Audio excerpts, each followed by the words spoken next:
Recorded from the U.S. Capitol. You're listening to the Congressional Internet Caucus Academy's podcast. Welcome, everybody. Welcome. My name is Tim Lorden. I'm the Executive Director of the Congressional Internet Caucus Academy. And today's briefing is called Outside the Box, Rethinking the FCC's Video Regulations in the Age of Streaming.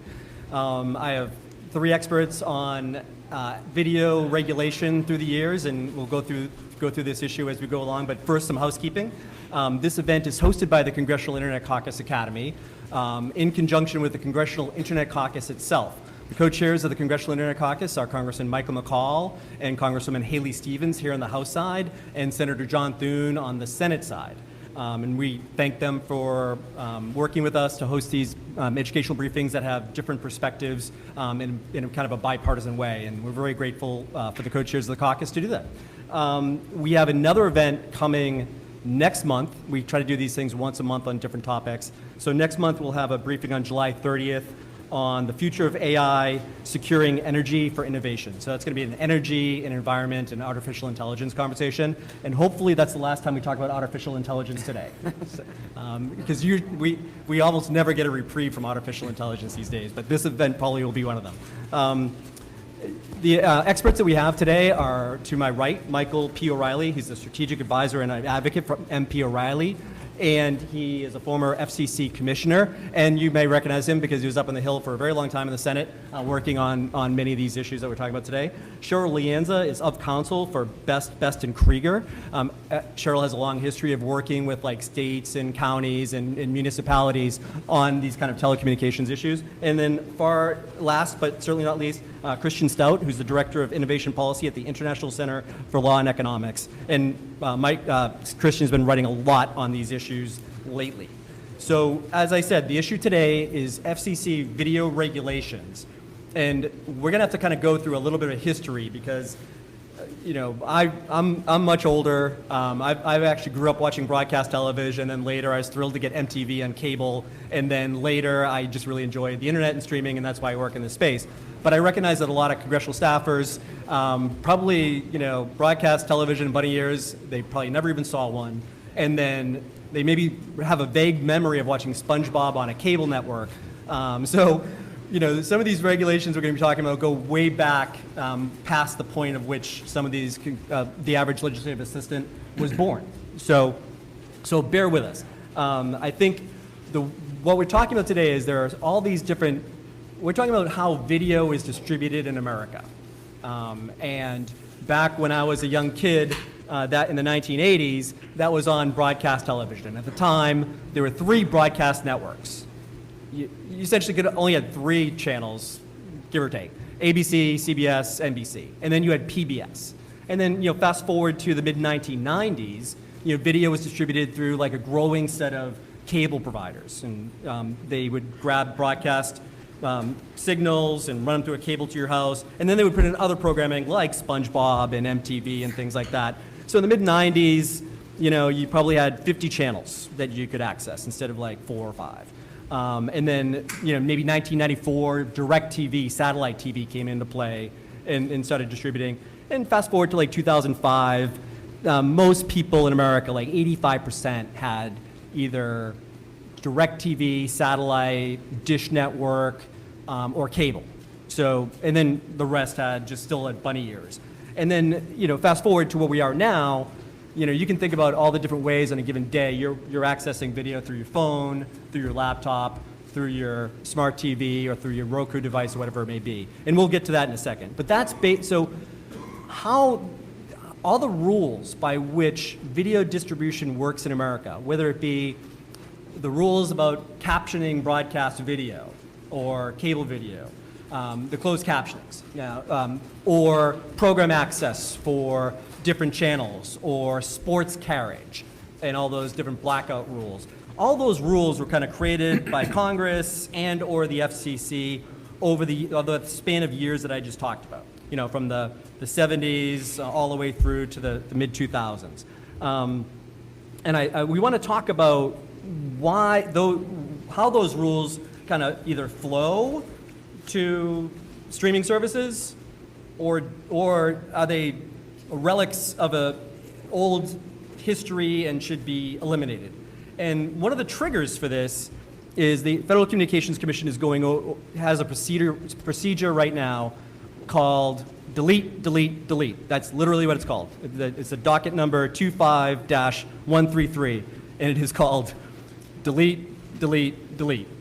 And basically the idea is like taking some of these old regulations that may not make sense anymore because of radically changing environment for different services like video, and deleting old regulations.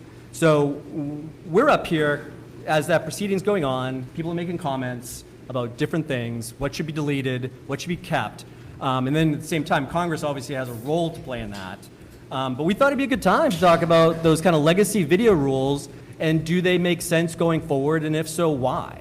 I think what we wanted to do was kind of talk about the reality for broadcast and cable, what we sometimes call linear TV, cable companies and satellite video companies, and where we are right now. I think if I could ask Christian just for one quick second to kind of talk about the environment for video services right now and what it looks like and what's happened to video, like linear video. You may have seen the other day, Warner Brothers just announced that they were going to spin off its cable TV properties. A few weeks ago, it might have been longer than Comcast announced the same thing, maybe a few months ago. These things are, the speed at which these things are happening and how linear TV is not devolving, but changing radically, is happening at an exponential pace. And so things are going to happen very quickly from the marketplace. And I think what's going to happen is members of Congress up here are going to start rushing to either save the regulations that they had before or figure out how it all works.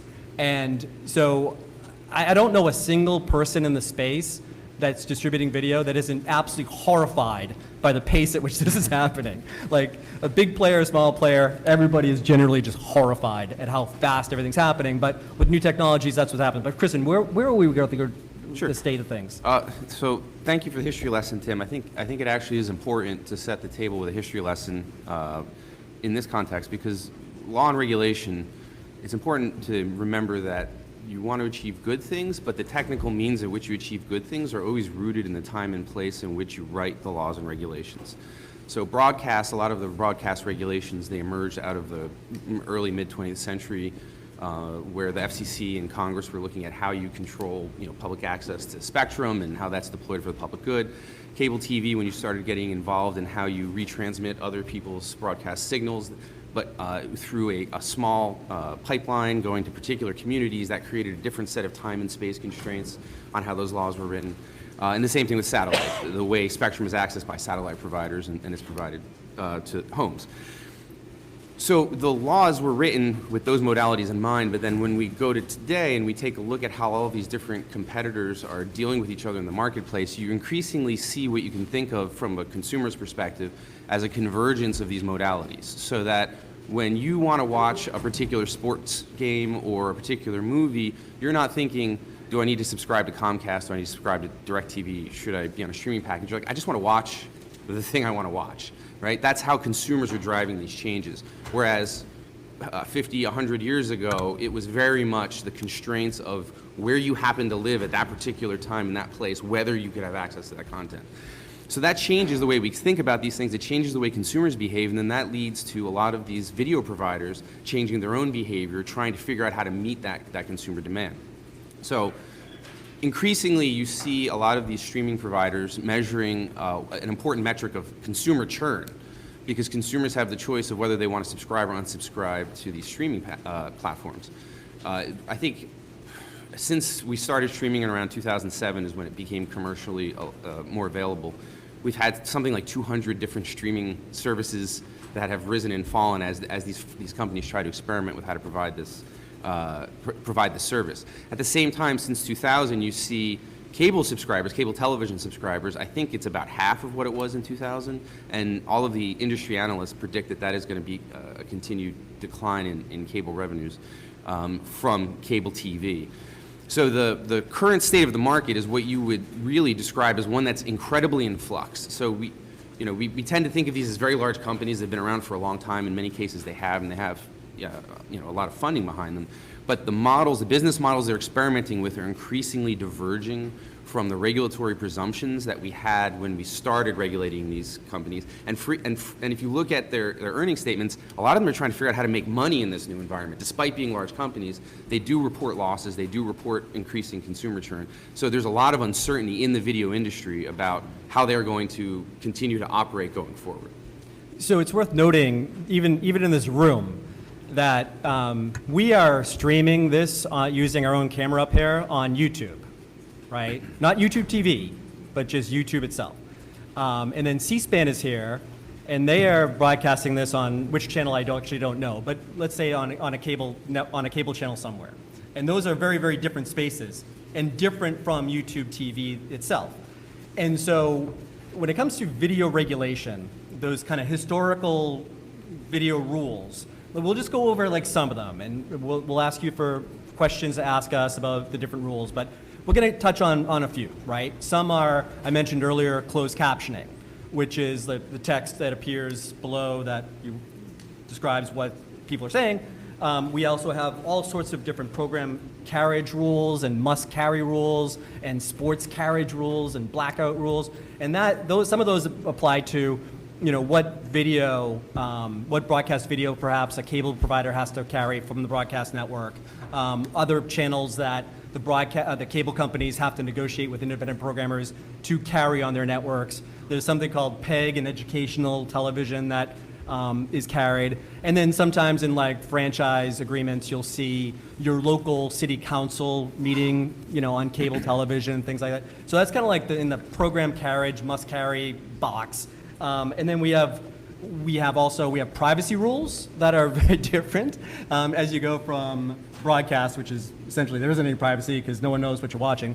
And then cable has really strong video privacy rules.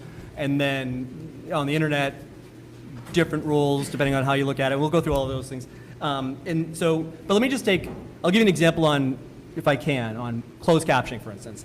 Not super controversial. Closed captioning, way back, it was part of the 1996 Telecom Act, and basically the Congress basically required that broadcasters and cable companies for certain things have to provide closed captioning.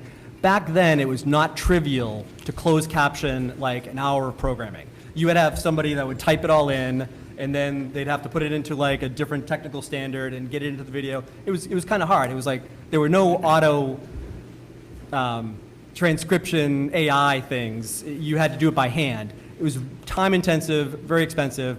Now, Congress, over time, with new video services, Congress passed a rule several years ago, basically said if a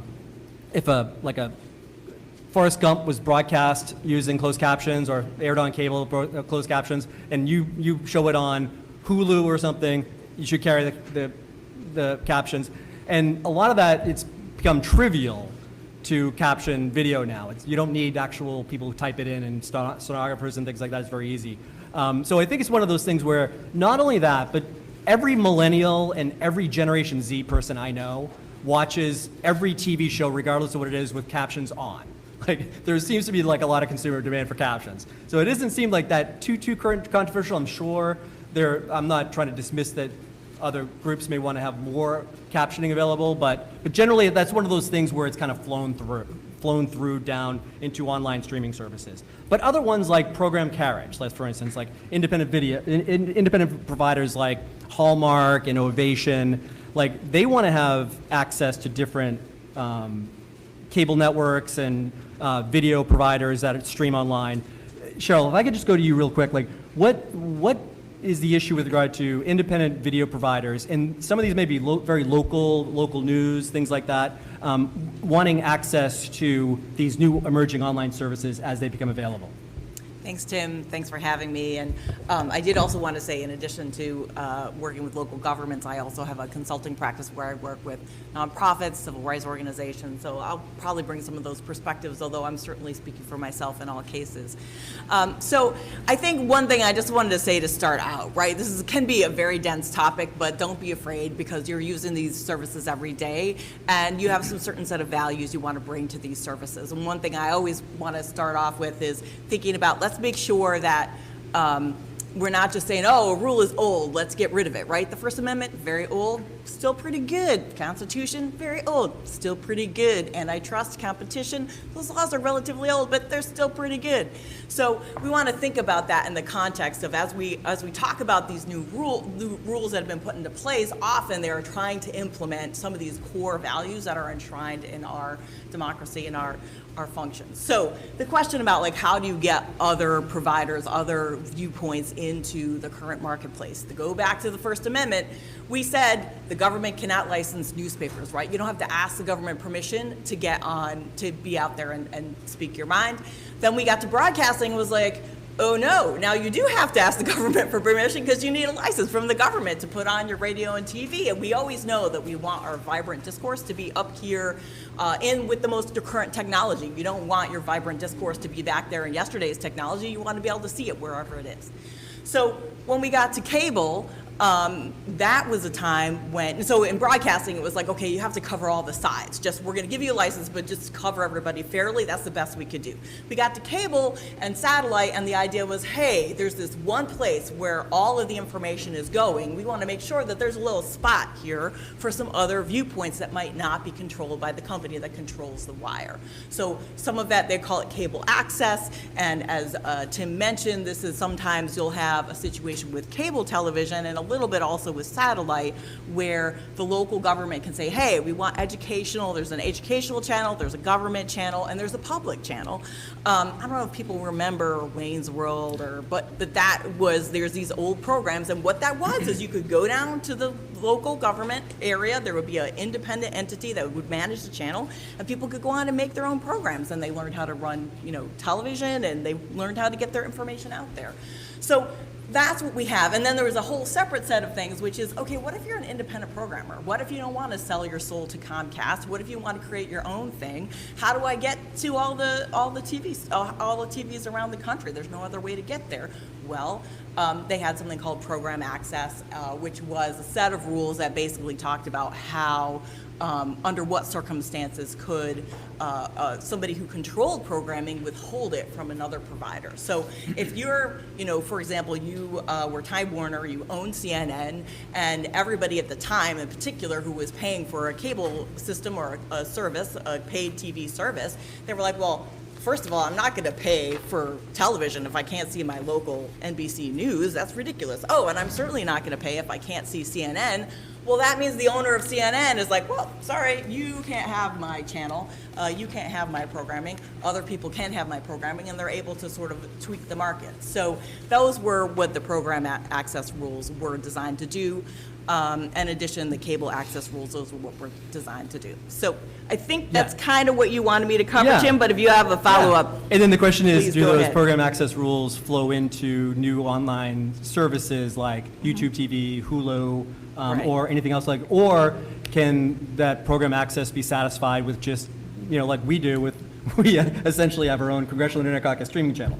Well, I think that really goes down to some of the open access net neutrality set of issues, right? So first of all, make sure that we're distinguishing between, there's YouTube where you go and you watch and anybody can get up there and make a channel and put up video. And then there's YouTube TV, right? With that is where you pay and then you get some over-the-air broadcast network channels, you get other channels. So there's a difference between being on YouTube and being on YouTube TV. We call things like YouTube TV a virtual multi-video programming distributor because lots of different programs are on that platform and you pay for it and you can see live TV, Hulu plus live TV, that's another one. You pay and you see what is programming that you actually, if you're local, you could see it by getting an antenna. I know Tim was talking about bunny ears from a bygone era, but there are digital television antenna that you can put up and you can get a signal.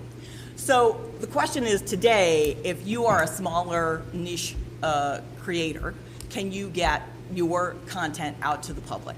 Well, if you're on YouTube or you're on Facebook, you probably know, and maybe you don't, but you can put up your Facebook page, but if you're not paying money to Facebook to boost your content and get it out there, probably nobody is seeing it.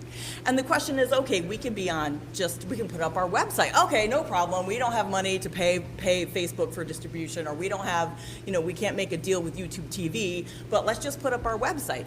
Well, that's why the importance of having the network owners who transmit all of the content to both your phone and your television at home, make sure that they're not going to say, oh, if you don't pay me money, you are not going to get treated the same as content from NBC or somebody else. So that's what I would say in terms of access of content, in terms of the internet age. It really depends what platforms are you talking about and what's the current market environment. It's all really dense. And Cheryl mentioned that cable providers are often called MVPDs, and YouTube TV is a VMVPD, which is a different regulatory structure, streaming online, but has a mix of broadcast content, et cetera. And Hulu's in the same category by the FCC rules. So it's all really complicated, and people have different rules. But going back to cable companies and satellite dish companies and things like that, they're still operating under some of those carriage rules that Cheryl had mentioned. And so I'd ask Mike, as you start thinking about, the FCC's delete proceeding and what, Congress should do with regard to cable companies that have these program access rules, these different privacy rules, and all these other rules that don't necessarily flow to virtual MVPDs or online services like YouTube. Like, what should be done about that? Okay. Thanks for having me. Really appreciate the opportunity to be here. Let me respond to a little bit that's been said and provide a little bit of context. Some of this, I was here in the House of Representatives for 9 years at Energy and Commerce around the corner. Provide a little context. So Congress enacted statutes on cable video service 1984, 1993, 1996. Those are the big ones. And really hasn't done much since 1996. And they were in response to, good or bad, the idea that cable video services were a monopoly. You only had one provider in the market, and you had to the government was going to try and extract some benefits from that, and also prevent bad things from happening. Whether they did a good job or bad job is for Congress to decide. But the market changed many years ago, and the kind of these two buckets. One is the rate regulation. Are you charging too much? And then you have these extra benefits, extra things. Cheryl mentioned a bunch of them: PEG, leased access, program access, a bunch of other things. You say added burdens for cable video providers. But if you can have that whole conversation about what exists, and that's where Tim's question goes on: delete. What should we keep? But the real question is, what's happening in the marketplace? And if you look, and we started this conversation, and how many of you are younger than I am, and many of you are younger than the many of these rules, many cable video providers have already dumped video. They don't offer video today. They tell you to go to YouTube. They tell you to go to YouTube TV. They make it easy for you to go. So when I was at the FCC, the small guys were the first, and they said, there's no margin here. We're dumping video. It's just not worth our time. So most of those guys have dumped it. And then the medium guys, the medium-sized guys, they mostly dumped it. They may keep it as an add-on, but they're probably losing money off it. And then you're starting to see big guys, not the biggest, but some of the big guys dump it as well. The video is not a profitable, long-term, sustainable service. They want to offer a full package, and they do. They offer broadband. Most of that's their biggest market at the moment, and they'll have other services as we go along, but including wireless and other things. But the video side is really shrinking. So then the question is, to Tim's point, do you try and take that old regime and put it onto the new providers? Or do you scrap the burdens that are on this shrinking video marketplace? And the answer is the second. There's no ability, in my mind, to take those burdens and apply them to a universe that's so dynamic and so capable. We talk about program access. If you have a creative idea, it's going to be picked up. If you see the influencers that are today, they're making more than this panel combined, more than this probably room combined, in terms of how much money the influencers can make. Not everyone's going to be an influencer, but there's opportunities out there without being the strategic, old video, getting on that marketplace, having to use program access to try and get, and the rules never worked in the first place. Least access from 1993 never worked. It's a mess from the beginning with. Program access, a mess to begin with. Rate regulation pretty much struck down in the 96 Act that was created in the 93 Act. A lot of these burdens have already started to evaporate. I was at the commission, we expanded the definition of effective competition to get rid of a lot of these burdens. And now the commission is saying, what's left? Why do we have to keep it? And the truth of the matter is, but a couple things I would probably keep. The rest of it should go away. You've got some things on pole attachments that probably have to stay. You probably keep some things on retransmission just because it's such a messy situation. And you probably say, okay, we'll deal with that another day. But pretty much everything else can go by the wayside and doesn't need to exist in the current universe. We're talking about rate regulation. The commission has an open meeting in a week or so, and it's going to probably more than likely get rid of a number of rate regulations that were created in the 1990s, 93 to be specific. None of them ever worked, and they're going away, but they're going to have no impact on consumers and no impact on video services. That's not a bad thing, but it's burdens the provider has to live with, train lawyers to make sure that they're in compliance for things that make no longer any sense. So the universe we're going is wonderful opportunities for consumers and for providers and all the different things that you want to do. And the old universe is fading. There's no monopoly anymore. You've got all the opportunity in the world, and all the burdens that now lie on video providers, cable video providers to be specific, should go away post haste. Well, I just would want to say one thing, which is that there still are programmers who can't get uptake and who are actually being forced to sign contracts that tell them if you want to be carried on Comcast or Dish, then you must not go direct to the consumer. You may not bring your content directly to the consumer. We're going to lock you in. So you either go one distribution mechanism or no other. So the marketplace isn't quite working the way that we want as much as we would hope.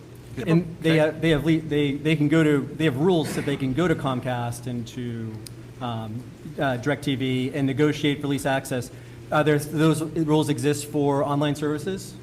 Well, so to be can they clear, can they go to YouTube TV? We just want to be sure we're not mixing up two things. Yeah. There's a least access rule, which is super old, and you should just forget about it because Okay. it never worked.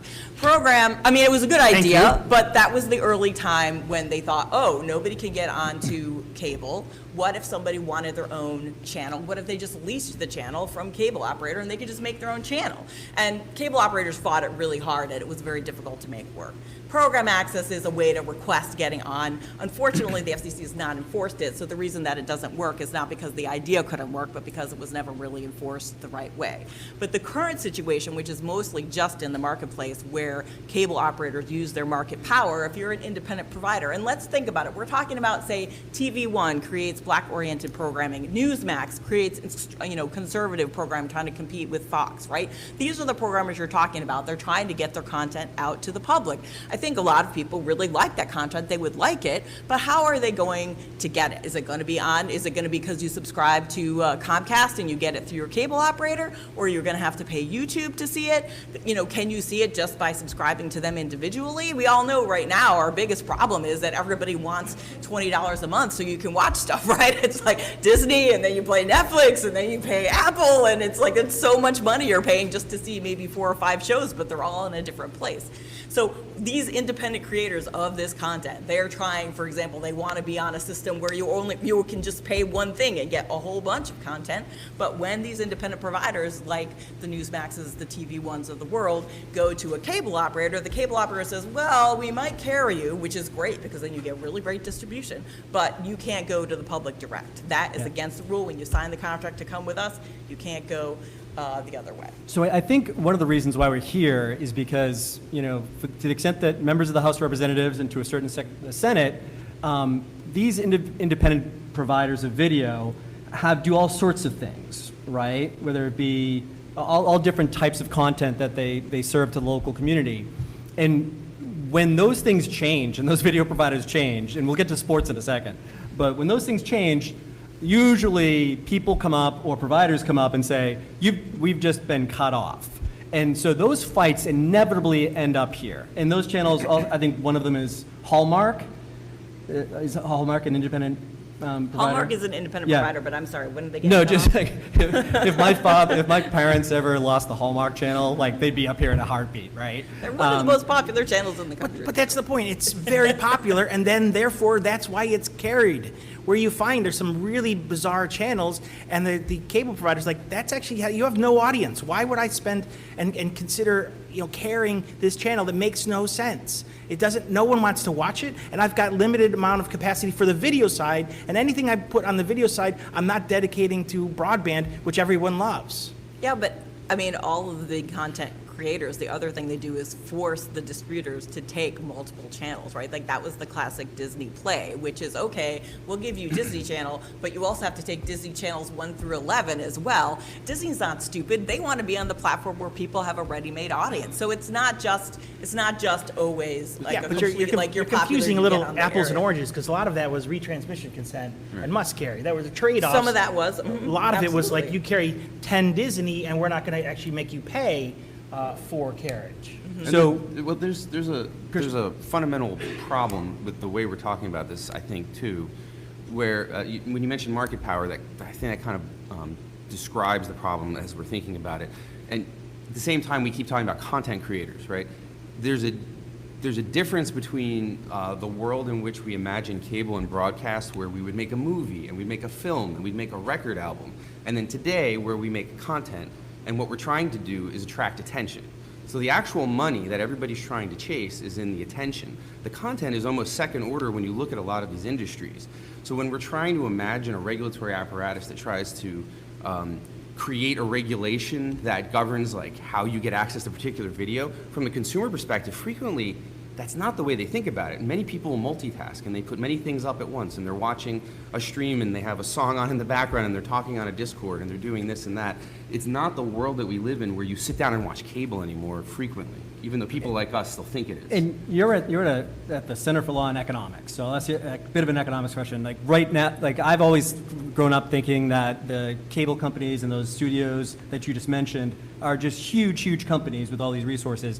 The reality is that today, a lot of the tech companies are actually, from a market capitalization perspective, much bigger. Can you explain, like, when sometimes you think of like the cable companies and the MVPDs as really huge companies, it could be that the tech companies like YouTube, Hulu have more resources than... 100%. Yeah, you're completely correct on that. So it's getting even more complicated by the day. So we keep hearing about how different legacy video providers you mentioned at the top are trying to figure out ways to spin off assets that aren't performing well.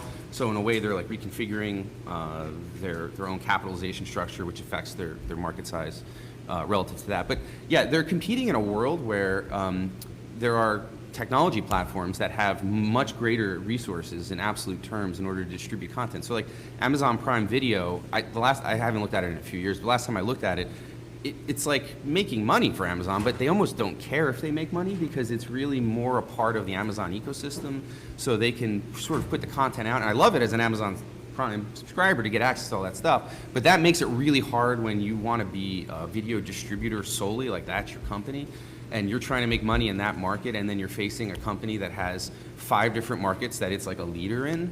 That makes it much more challenging for these video distributors to compete. One more program carriage question, just because it's here, right? So we have C-SPAN right here. We have our little channel on YouTube, not YouTube TV, but like I think C-SPAN does not, they do not have access to, or they're not carried by YouTube TV or Hulu, from what I understand. And why is that? Like, I think, C-SPAN was created by the cable industry at a time when, the government, the Capitol building where we are, people were able to see what was going on. But unless you actually could get a ticket to the gallery, which is only a limited number of seats for a huge country, seeing how the government worked was kind of hard. So cable came in with C-SPAN and created the service where you could see hearings and the floor of the House, the floor of the Senate. And there's a bill in the Senate right now for different online providers to carry C-SPAN. I think it's their 39th anniversary. How does that work, and why certain channels like C-SPAN would not be on YouTube TV? So, I mean, I think this is where it gets to this interesting world of convergence. So originally, C-SPAN was actually created by the cable industry, and it was something that they did because they wanted to, I think, get Congress on its side. It was like, hey, you can all be on television in the homes of all of your constituents every day, all day. Wouldn't that be great? And this is at the same time that Congress was looking at these really significant regulation of the cable industry that Mike was referencing in 1984 and 1992. So in essence, the cable industry said, hey, we'll do this as a volunteer activity. Well, now you fast forward to today, and the question is, who should support that infrastructure? Who should pay for all those cameras, all that time? How should people expect to be able to see Congress at work if they want to just watch it? Are they going to watch it on streaming? Are they going to watch it at home? And so there's really not a mandate specifically, as far as I know, for C-SPAN, except I guess there's a proposal to get C-SPAN carried. I think this is a really good example of how we have goals for public good, things that will help the public, help democracy, because people can at least hopefully see their members of Congress doing their work day to day, see a hearing, see what's going on. How should we provide for that? And a lot of times the regulations would provide for that in a really particularized way based on the economics and market configuration and the technology of the time. And then those things change, but the question is, can we just get rid of the rules, or do we still think it's really important that members of Congress can be seen and heard by the citizens of their districts in the country? Yeah, I bring up the Chuck Grassley bill largely because you'll have a lot of different providers that'll have different stakeholders in the House and the Senate that are going to be advocating for that content. And I guess the question is, how does that all work? Yeah, but in fairness, though, I mean, C-SPAN is a wonderful service, and I spend a lot of time with the C-SPAN folks. I've seen the bus, I've done tours with them, I've done a lot of interviews, so I'm a big fan. But as Tim mentioned, this is something that the cable industry paid for. It's not governed by FCC rules. It's not governed by statute. And so now you have a bill saying, well, we want to mandate, Congress should mandate that this has to be carried on these different times, these types of distribution models. And that's just not how the model has worked. It's not how we've gotten to this point. And if you want to change that, that's something for Congress to consider. But it seems like a very big stretch to take a private offering by the cable industry and saying it has to be mandated elsewhere.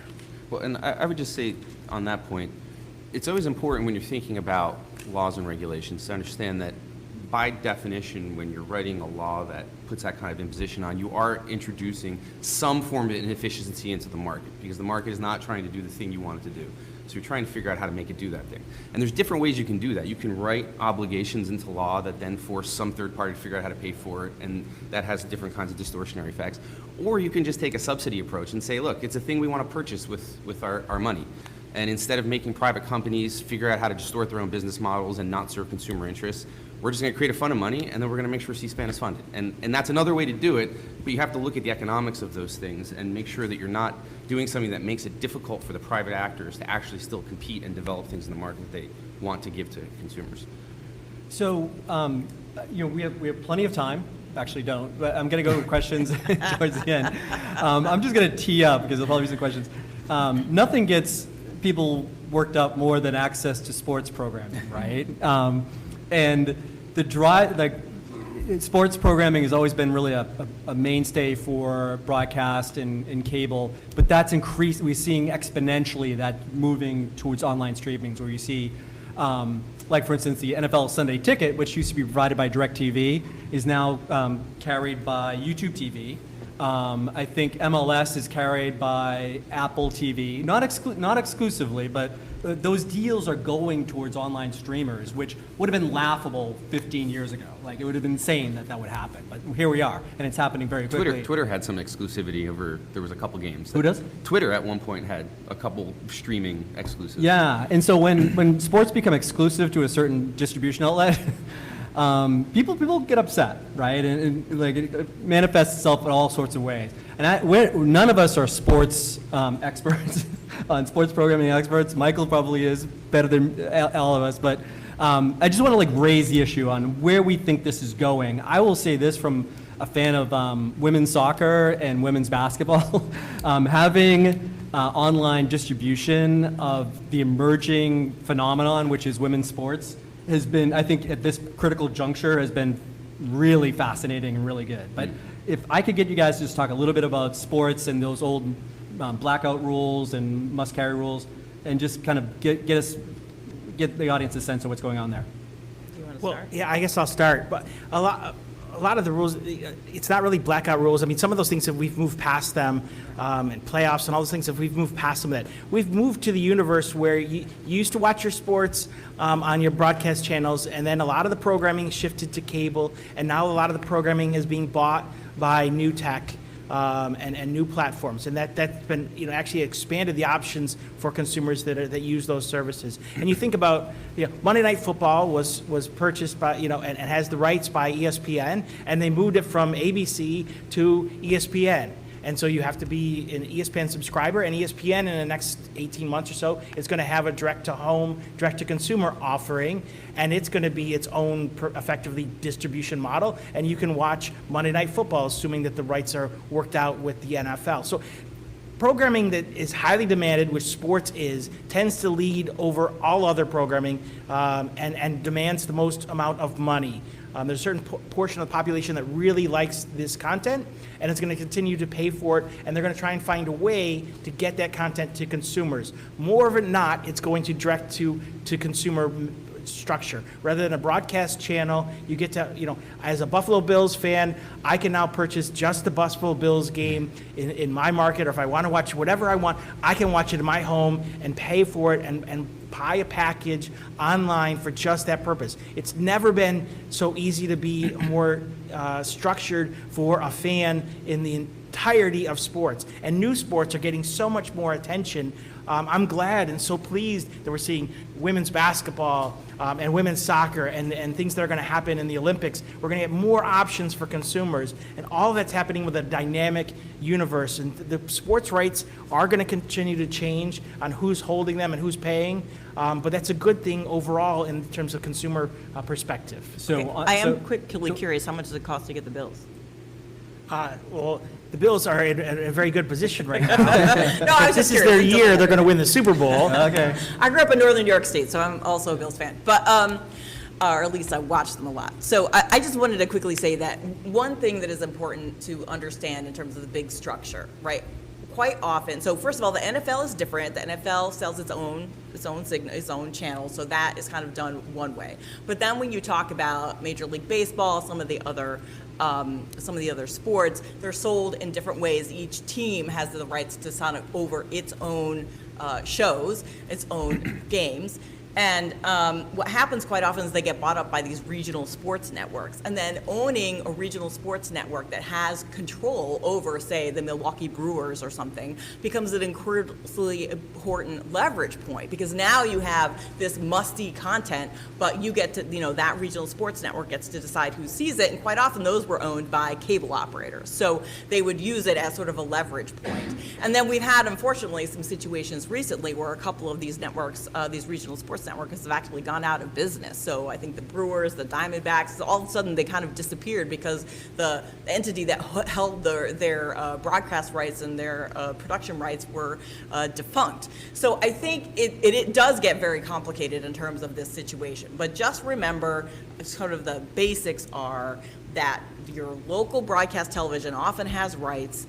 They have to come into an agreement with the cable operator. So your local NBC4, your local ABC7, that channel has to have an agreement with the cable operator to have their signal carried on cable. And so when you're often hearing about blackouts, what you're really hearing about is a breakdown of what we call retransmission consent. That's when the broadcast channel is negotiating with the cable operator and says, can your signal go onto the cable TV platform? And if they have a disagreement, then finally the TV station will say, look, we have no option but to just cut off our signal for these cable or sometimes even satellite customers, because the distributor is not negotiating with us and our agreement is over. We're just not going to give our content for free. So as a staffer, what I would say is you need to drill down a couple of levels. If you're starting to hear that your local sports team, which is a really important cultural touchstone, and is in fact one thing that brings us all together quite often, even when so many other things are difficult is that we all can cheer for the local sports team. If you watch your bosses, you know everybody's always betting on their sports teams, whether it's college or professional. But you have to dig down. Who is it that owns the rights to transmit that signal? Where is the commercial breakdown in the marketplace? And right now, I think the marketplace is so much in flux, you're really not getting a completely pro-consumer outcome, because quite often, maybe you can get a direct from the league, bills only all the time, but otherwise, sometimes you're trying to see like, okay, wait, if it's this day, I have to be on Apple TV, and if it's that day, I have to be on Amazon Prime, and all of that is a separate subscription and a separate place to go and look, and you're trying to figure out, like, where can I just watch this game? So that's what I would say about sports. And Christian, where do consumers find themselves while watching sports? I'll say that I sympathize with the frustration I hear. I am not a sports guy, but I have a 12-year-old daughter who only will watch women's basketball. And learning how to find Caitlin Clark games for her was very difficult, and I did not succeed most of the time. So I'm not winning in that game. But I think what we're hearing actually illustrates some of the points that I mentioned earlier, that we see a tremendous amount of evolution going on in these packages. You see, last year there was the joint venture between Disney, Fox, Warner Brothers, where they were trying to offer some sort of comprehensive sports package. As far as I understand it was like mostly comprehensive, because there's still other rights that are owned elsewhere. That joint venture fell apart, but Disney is now going to be offering a super ESPN package that will give you everything that ESPN currently offers if you subscribe to. I think it's like $30 a month. I believe Warner Brothers, as part of what they're doing with the restructuring, is trying to figure out how to create a certain kind of sports package. You see the same thing. I believe there's a YouTube TV version that allows you to have like a sports only. I think there was a Hulu focused, sports focused package. So you see a tremendous amount of experimentation in the market, and it's not. I wouldn't call it not pro-consumer. Because I think these companies are trying to figure out how to meet consumer demand. But the fact is that the sports teams themselves do own rights to their own games, and you don't want to take that away from them, I assume. But what you need to do is figure out how to enable that a more efficient bargaining between the sports teams and these different companies that are trying to offer the video in the format that the consumers want. Because we're still kind of stuck in this halfway in between world where a lot of people are still on cable, a lot of people are still on satellite. Many people are moving over to streaming, and these companies are trying to figure out how to make this market work for consumers while also continuing to stay in business. Right, but just to be clear, the situation with Fubo was, we want to create a skinny sports package. Go to the rights holders, and guess what? They won't sell the inputs necessary for Fubo to make a skinny package. Then Fubo seems happy now. No, well, right, because Fubo sued Disney, was about to win in court on an antitrust suit because they were withholding the inputs. I don't know if they were about to win. Well, they settled, and then Disney bought Fubo. Settlement is not a statement of liability or no liability. Okay, I don't think that you normally turn over, and they were gonna get money out of that, but then they merged. So, I think we had an independent competitor in the streaming world that could not purchase the inputs that they needed to offer a package that their market research showed that consumers wanted, because the folks that owned those rights wanted to make more money themselves, and so they said, oh, you either have to buy the whole fat package or nothing. And Fubo's like, that's not what people want. We want to sell the skinny package. They couldn't buy the inputs. So you always got to dig a little bit deeper into figuring out what's going on. And it may work out with regard to sports programming that eventually we'll get to a place where it will be more pro-consumer, but I think we have not hit nirvana yet. So we haven't gotten to privacy yet as one of those rules that goes from legacy videotape rentals at your Blockbuster. Anybody remember Blockbuster? Mm-hmm. There are all sorts of rules for video that came out of a cassette, and those translated eventually to cable, and then Congress tried to pass a bunch of rules for online services like TikTok and everything else. Wasn't successful. We can get to that, but I want to go to the audience for questions, if anybody has any questions. I'm sure you've digested 80 years of video regulation in the last 45 minutes, so questions? And I think we have a boom mic from C-SPAN. If no one's going to hit you in the head, it's just a microphone. So, go ahead. We still have technology. I was just going to ask, so we're talking a lot about... There you go. Yeah, Just talking to the mic. it's okay. Yeah. we were talking a lot about C-SPAN and how it's been also congressionally, like, it's not congressionally funded, but it's funded by the local networks and all that. And there's obviously a lot of talk in the congressional world about this has some public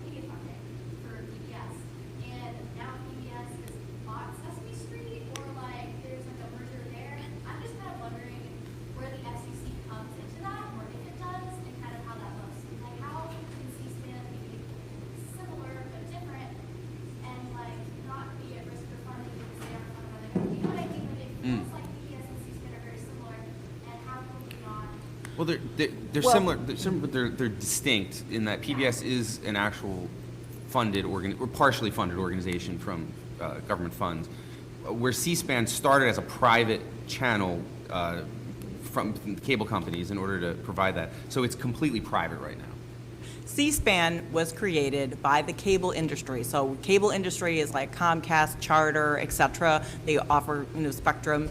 The cable industry said, hey, we're going to use our money to create a channel that brings the Congress into the homes of Americans. It was completely private. They decided to do it because it looked good for them, and it gave them a great opportunity to, be friendly with the members of Congress. And they offered a great public service. It's a great public service. That was created much later. That was in the 90s. The Corporation for Public Broadcasting goes back to the 60s. Back in that era, we only had TV and radio in most homes in America, and folks were worried. Don't we have more to offer the American public than just commercial television? I mean, one of the clients that I work with is the United Church of Christ, and we try to think of people as more than just opportunities to buy something. We have education, we have other things. So Congress came together in the 60s and created the Corporation for Public Broadcasting, which would then help fund public non-commercial radio and television stations. So the Federal Communications Commission doesn't really have anything to do with the funding structure. And I'll say one of the great things about that funding structure was that Congress said, you know what, we don't want Congress to be interfering with what is on public television and radio, so we're going to forward fund it. So there's not a direct from one year to the next, say Congress is mad about one thing one year and then we cut off PBS the next year. What they said was we're going to fund it into the future, so there's a little bit of insulation between the funding that comes from Congress and what's on public television and radio. The FCC doesn't have anything to do with the funding. Now, all of these public broadcast stations do have FCC licenses, just like all other TV and radio stations have licenses. They're non-commercial licenses, so they are restricted in what they can do.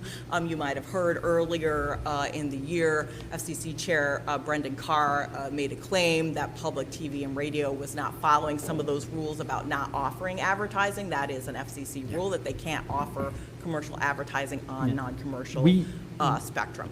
So mostly the FCC doesn't have that much to do with it, and as you can see, that's what's really interesting, and I think what Christian was talking about earlier, we have these public goods that we really want our media infrastructure to produce, but how do we do it? Do we explicitly set aside funding to do that, and then how does that funding go through? And I think we do really need to keep talking. We haven't had a chance to talk about it today, but a really important dearth that we're facing now is in creation of local journalism, local accountable journalism, which for the most part is created by a local broadcast TV station. And, we can talk about that for a while, but I just wanted to say that that's a place where I think we should really focus some attention. Yeah, we could have an entire briefing on funding of CPV and NPR.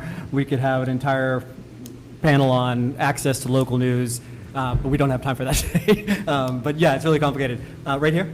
Yeah, so I have two questions. I can just grab one since so with the current existence of streaming in its more fragmented, shifting state, do you think that because that format is kind of a little bit anti-consumer, jury's out on that, and hard to access at least, do you think that increases rates of piracy, and how can maybe the ecosystem change to kind of reduce the amount of piracy being done, because it kind of leads to situations where Yeah, I was hoping to get through, not mention copyright either, but here we go. So it's kind of interesting. The position we're in right now, historically, I know many people in this room won't remember it, but once upon a time in the 90s, everybody complained about how the cable bundle was just so oppressive, and they just did not want to keep paying $120 a month for the bundle. They wanted to have an a la carte, and they wanted to select everything. And then once we started opening that up and allowing people to select them, and they found out how much it actually cost to purchase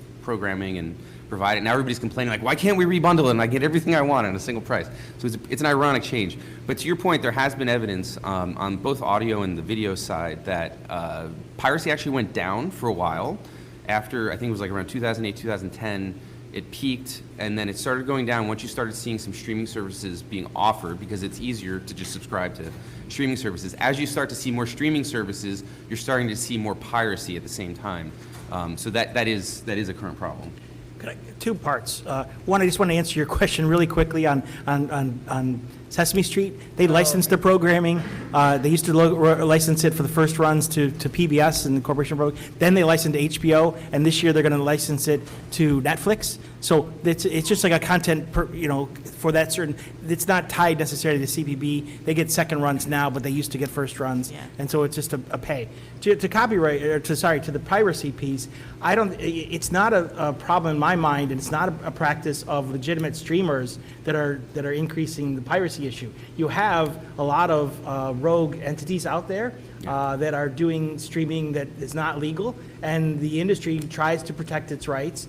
Some of that is overseas, and there's been efforts to try and change that equation. I've been really cautious about going too far in that direction and closing some of those avenues, because the tools that people have pushed for are a little too blunt and would really cut off some creators. So it's trying to find that right universe where you stop illegal piracy, but you don't punish people who want to be creators. It's not the legitimate streamers, though. We're not talking about the ones that you all have a subscription to. We're talking a lot of the content available is Like really Russian sites. Yeah, it's really tough sites that you probably shouldn't be on in the first place. A question right here. Sorry to get back to the C-SPAN question, but one of the reasons C-SPAN exists is because there were requirements that the cable providers had certain public interest programming requirements. The interesting thing, though, is that while the cable companies created C-SPAN to help them satisfy their requirement to be public interest, now C-SPAN, for instance, when it charges other carriers, for instance, Google TV would have to pay C-SPAN in order to have access to that streaming. We've got this odd situation in which the industry essentially created this public service in order to satisfy their requirements, but in the process, it essentially made it difficult for others to provide the same content. In these areas, what can the FCC do to ensure that essentially its regulations concerning one group versus the cable providers doesn't make it difficult to charging for other people to satisfy the same needs? And maybe what can we do to consider more actually the public funding of public goods? In this case, why would we have the proceedings in Congress only available through a private organization, nonprofit though it may be, but nonetheless a private organization not motivated by the same goals and principles that Congress itself might be? I mean, Congress can stand up cameras like this right now and have a streaming channel that's totally devoted to congressional hearings. There's nothing stopping them from doing that. Well, and they do. None of us are able to take a camera into the chamber and You can wire the whole chamber and stream it. They could, but they don't. But they could. That's a very low-cost way for Congress to provide the service to the public, but they're not doing it. Why aren't they doing it? Yeah, and I don't think. Well, okay. I mean, C-SPAN, maybe. but C-SPAN wasn't mandated. I mean, the obligations for cable operators come from their local cable franchising, which permitted a local government to impose a requirement, if the local government so chose, for public educational and governmental channels, but those are typically local channels. There's no requirement that C-SPAN be carried. But I see your point. Your point is we really have a great need in our society to be able to view our government in action when it's there debating, and also to have news by journalists who are following this day to day and can sort of explain what happens. Because we all know, I mean, even us that are working in this business, right? Sometimes you look at a hearing, or you look at, especially if you're talking at the local level, but even at the federal level, and you're like, I have no idea what those people are talking about. And that's why you need a journalist who follows it, who can say, you know, so-and-so senator is asking this question because blah, blah, blah, and this is the, you know, the context to help people learn about Or what's let me throw going this on. out there. How about body cameras for congressmen? What's your point?